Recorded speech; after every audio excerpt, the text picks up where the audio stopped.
There is a weapon on the battlefield that, honestly, doesn't even feel human. It's something that has changed the very nature of war in Ukraine. It's not about brute force or sheer numbers anymore. Instead, it's about precision, intelligence, and a kind of relentless presence that never sleeps. This weapon has struck fear into the hearts of Russian soldiers, making them rethink every move. And well, it's not just a tool. It's a symbol of a new era in warfare, one where technology outpaces tradition.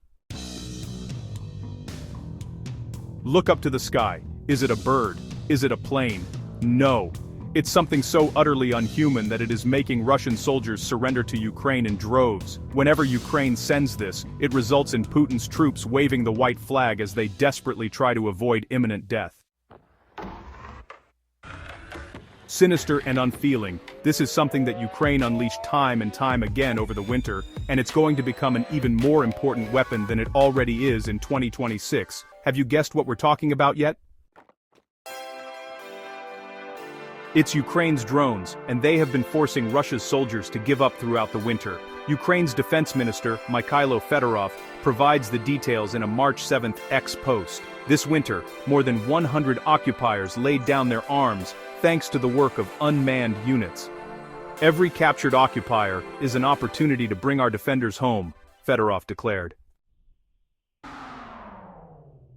We'll get to the second part of his statement in a moment. First, over 100 occupiers laying down their weapons when faced with drones is something that simply isn't supposed to be happening. But it is, and it's because Putin's forces know how terrifying these drones are.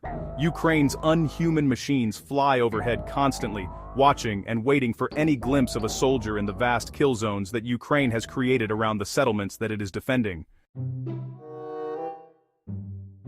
These drones are responsible for between 70 and 80% of all casualties that occur on the front lines, so Russia's soldiers know what it means when a drone has them in its sights. They will be seconds away from death.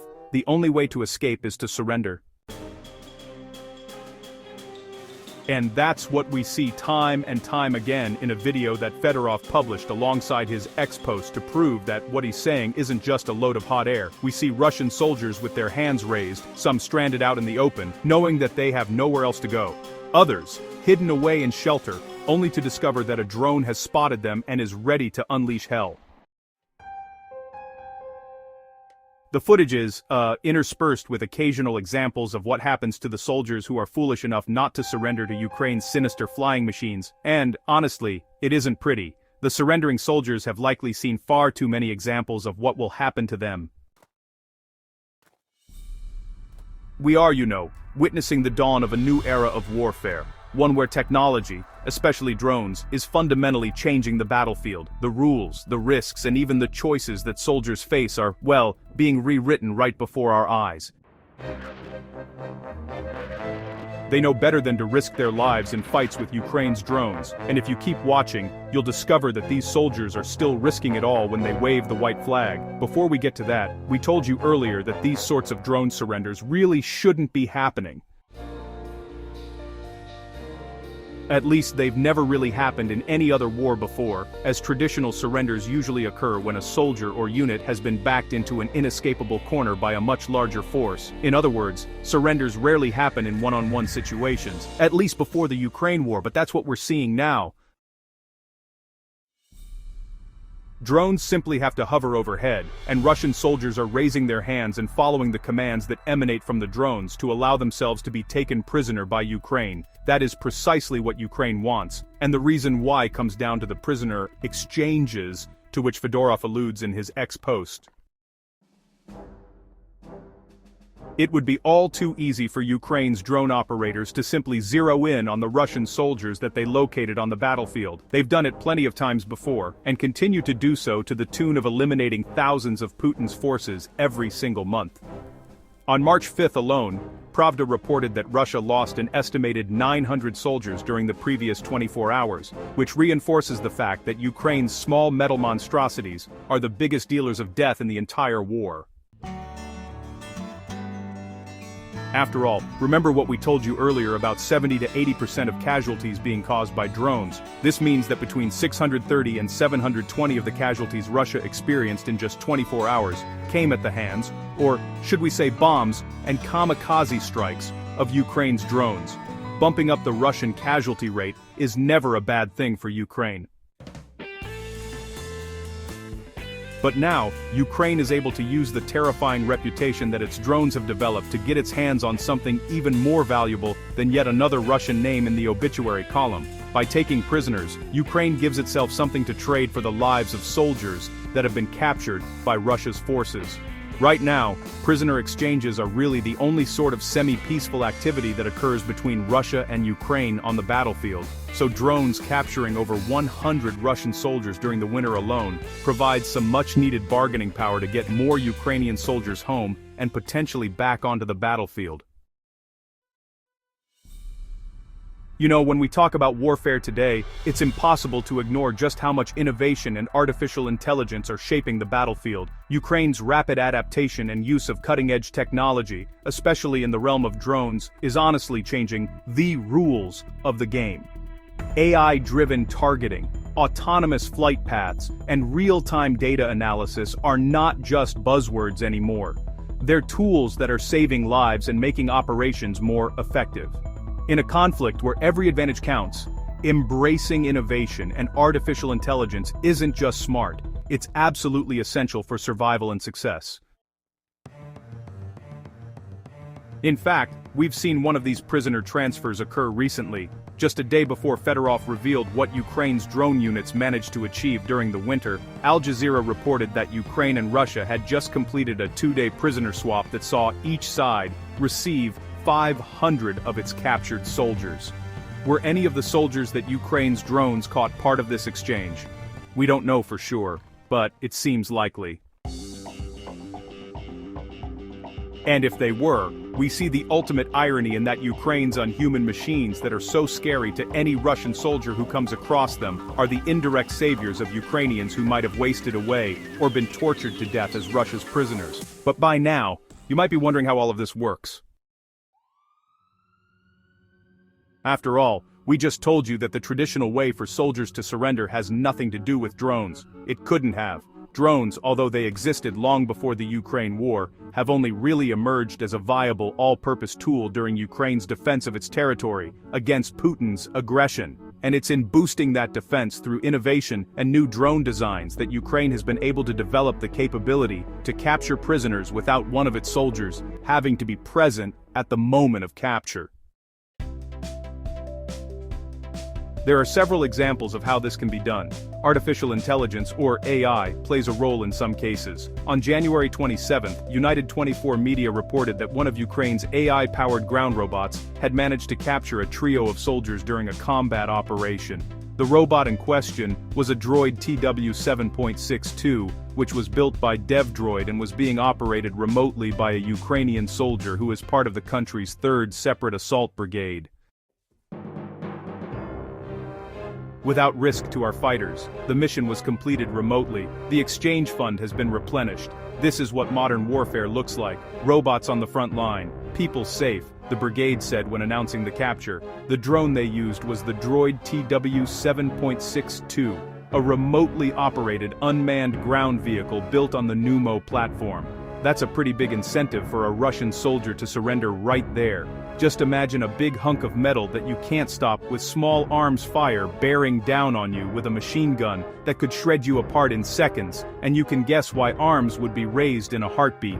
It's here where the AI seems to come into play, as it is used by the drone to improve the accuracy and firing efficiency of the attached gun. Perhaps Russia's trio of surrendering soldiers had just seen Ukraine's ground drone destroy their comrades with unerring accuracy, and they decided they wanted no part of that fight. Regardless, it seems that the drone was used to lead the surrendering soldiers to Ukraine's position, where they were officially taken captive, and that seems to be the crux of how all of this works. A drone can't apply zip ties or take a soldier into custody itself, but what it can do is present such a massive threat that a soldier is convinced to surrender.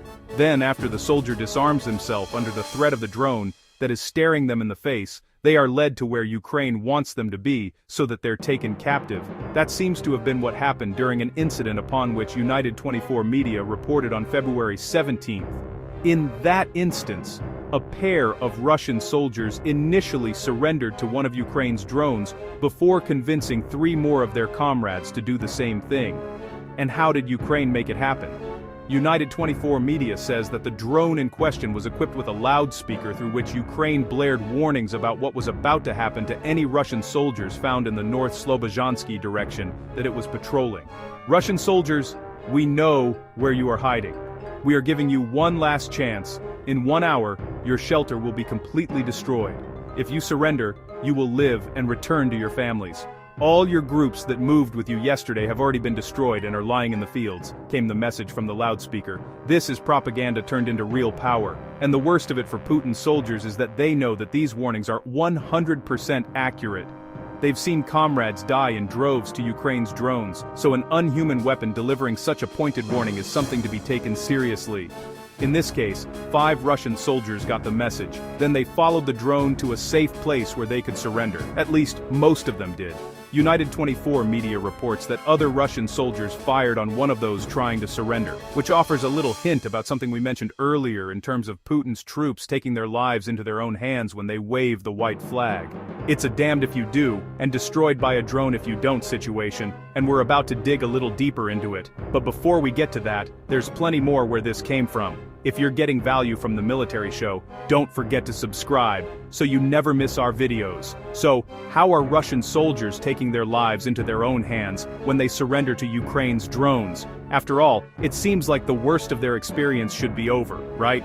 They haven't been blown up by a drone, and they're on their way to the relative safety of a Ukrainian prisoner to wait it out until they're traded back to Russia. If only it were so simple. To say that Putin takes a dim view of Russia's surrendering soldiers would be an understatement. Russia's leader is a man who believes that everybody he sends to the front lines should be willing to fight until the very end for his cause, and, if they find themselves in an unwinnable situation, they should kill themselves before being captured. That isn't hyperbole. In December 2024, Ukrinform reported that Russian soldiers were being given instructions by their commanders on how to commit suicide if they were at risk of being captured or surrendering, which shows you just how little Putin values the soldiers that he is sending into Ukraine. If a Russian soldier can't go through with eliminating themselves, and instead surrenders to Ukraine, then any number of horrific fates might await them. The best of these fates is a lengthy prison sentence forced upon them by the Kremlin. To Putin, voluntary surrender, like what we saw in Fedorov's video, is a crime worthy of extreme punishment. We learned that on April 15, 2025, which is when the Moscow Times reported on Russia issuing its first official prison sentence to a soldier who had voluntarily surrendered to Ukraine. That soldier, named Roman Ivanishin, was a junior sergeant who was stripped of his rank and told that he would have to serve a 15-year sentence for the crime of not allowing himself to die in Ukraine for Putin's power fantasy. Now, take a guess at how long the sentence for murder in Russia is. If you guessed up to 15 years, you're a winner. Under Article 105 of Russia's criminal code, murder with no aggravating circumstances is punished with a sentence of between 6 and 15 years. There are larger sentences for murder with aggravating circumstances, up to and including the death sentence, but that doesn't change the fact that Ivanishin received a sentence reserved for some of the absolute worst in Russian society, all for the crime of attempting to surrender to Ukraine. But hey, he might be able to get out of his jail time. All he has to do is become one of the 180,000 plus convicts that Russia has recruited for its military, which we suppose would give him another chance to surrender.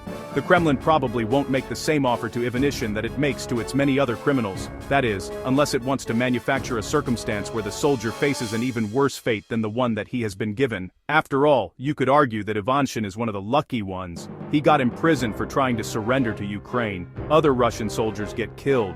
We've seen this several times during the course of the Ukraine war.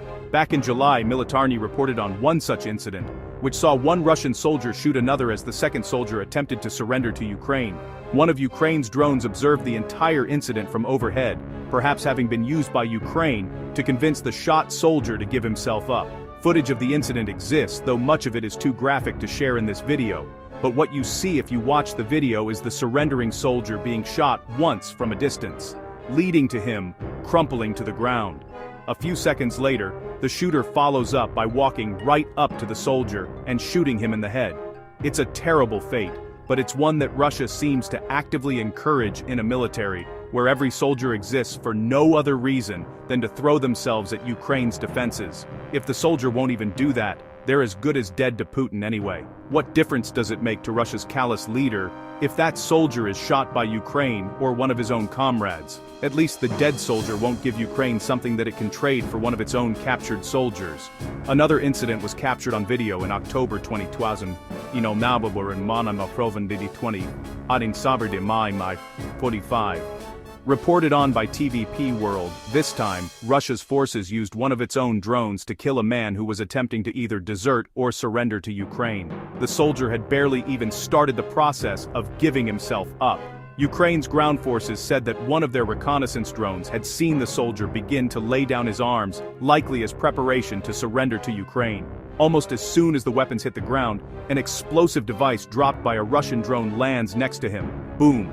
The explosion kills the surrendering soldier in an instant. Again, the footage is too graphic to share in this video, but as the ground forces said in its statement, this is yet another evidence that the enemy does not value the lives of even its own soldiers. We have one more example. On February 10th, United 24 Media reported that Russia's forces are still attacking their own soldiers, especially when those soldiers are attempting to give themselves up to Ukraine's drones. The outlet reports on a pair of Putin's soldiers who had surrendered to Ukrainian drones flown by the 24th Separate Mechanized Brigade in the Chasiv Yar region. As the drones guided the Russian soldiers to a location where they could surrender, a Russian FPV drone attacked, killing both. This is the reality that a Russian soldier faces in Putin's army, and we have seen it too many times to count. But what this tells us is that the conditions that Putin is forcing his soldiers to endure are so horrific that they are still willing to risk it all when one of Ukraine's drones gives them the opportunity. These contraptions, which have delivered so much death to Putin's men, are still being seen as potential saviors, if not from other Ukrainian drones, then from the surrendering soldiers' comrades. Even with all of this risk, Russia's soldiers still hold their hands up and follow Ukraine's drones. Fedorov says it happened over 100 times during the past winter alone, and in total, Russia's soldiers are surrendering in record numbers, even with the threats of prison and death by the hands of their comrades looming over them. On December 31st, United 24 Media reported that over 10,000 of Russia's soldiers have been taken prisoner by Ukraine since Putin launched his invasion. The number will be even higher now, after this winter. And though this seems like a small number, given that Russia is believed to have some 700,000 soldiers in Ukraine, keep in mind what we have just told you. These are 10,000 soldiers who will eventually be sent back to Russia. They know that prison might await. So might the prospect of being sent back to the front, where they might be shot by their commanders, if they try to surrender again. Heck, they might even be shot as soon as they arrive as a form of delayed punishment for what they did. Yet still, many now look at Ukraine's drones as a safe way out of the war that Putin pushed them into.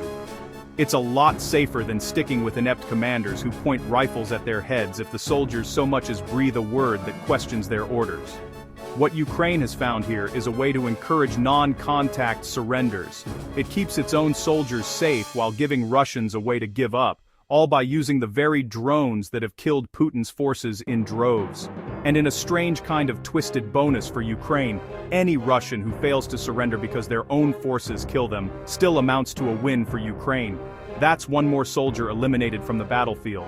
As for the drones, they simply move on to the next target. It's no real surprise that so many of Russia's soldiers are now so willing to take their chances with a Ukrainian drone ahead of staying in the field. The numbers are in, and Russia is experiencing the largest troop losses in modern history. If you want to find out why so many surrendering soldiers are trying to avoid becoming part of Putin's humiliating statistics, check out our video, which showcases just how poorly Russia's military is doing. And if you enjoyed this video, remember to subscribe to the Military Show for more coverage of the latest developments in the Ukraine war.